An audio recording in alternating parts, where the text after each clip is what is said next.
So, you've probably heard of George Bernard Shaw's famous play Arms and the Man. On the surface, it's this incredibly funny, super witty comedy. But here's the thing, lurking just beneath all that laughter is something, well, something a lot more subversive. So was Shaw just trying to get a few laughs? No way. Not even close. He was basically forging a weapon for the stage, and he was aiming it right at the heart of all the romantic fairy tale ideas of his time. This play is absolutely packed with a hidden agenda. All right, so if this play is a weapon, what was the target? Well, Shaw took aim at the most cherished beliefs of his society.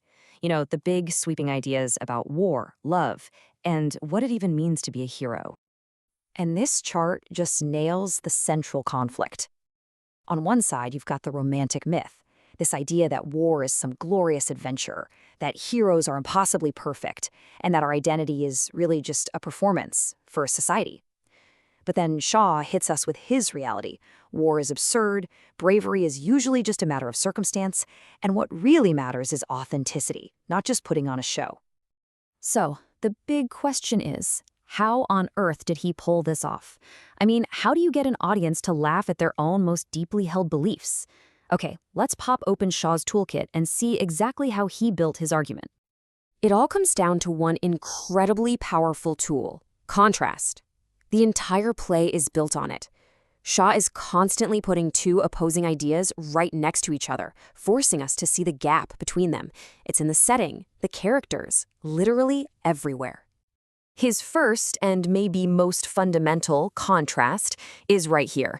He pits those grand public myths about things like honor and glory against the messy, practical, private reality of people's lives. And the first way he does this is with the play's setting. Just think about it for a second. He deliberately sets the play in some vague Balkan country, so we don't get bogged down in specific politics. All the fighting, all the supposed glory, it all happens completely off stage. Instead, he basically traps us in a domestic drawing room, forcing us to listen to these characters talk about being heroes, while watching them behave in very unheroic ways. The home becomes this kind of laboratory for exposing how absurd society's pretensions really are.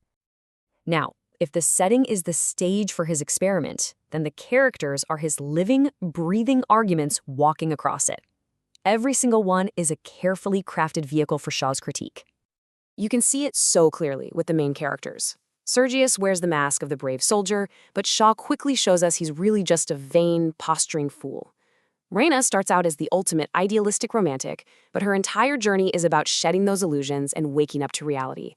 And then you have Captain Blunchley, the supposed enemy, who turns out to be the most practical, professional, and humane person on stage. He's Shaw's ideal, a man of quiet competence, not theatrical heroism. And it's not just the main players. The servants, Luca and Nicola, are there to shine a huge spotlight on the hypocrisy of the class system. And Raina's mother, Catherine, often acts as this grounded voice of common sense in the middle of all the romantic nonsense, which just reinforces Shaw's preference for practicality over empty talk. This four-step process is pretty much the engine that drives the whole play. First, a character gives some big, flowery speech about honor. Next, they immediately do something completely practical and self-serving. That gap between what they say and what they do creates this powerful irony. And what happens next? The audience laughs. But that laughter, it's like a Trojan horse. It gets past our defenses and forces us to actually think about the hypocrisy we just saw. So when you put all these pieces together, the setting, the characters, the constant irony, what is Shaw's ultimate goal? What's the final verdict on his secret weapon? And here's the crucial point.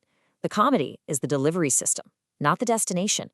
Shaw wants us to laugh at Sergius's vanity and Raina's idealism for a very specific reason, so that we then take a step back and start to question the social systems that create and reward those illusions in the first place. This is the ideal he wants us to walk away with. By showing us that massive gap between what people say and what they do, Shaw is arguing for a new way of thinking. He's saying that real worth doesn't come from heroic myths or your family name.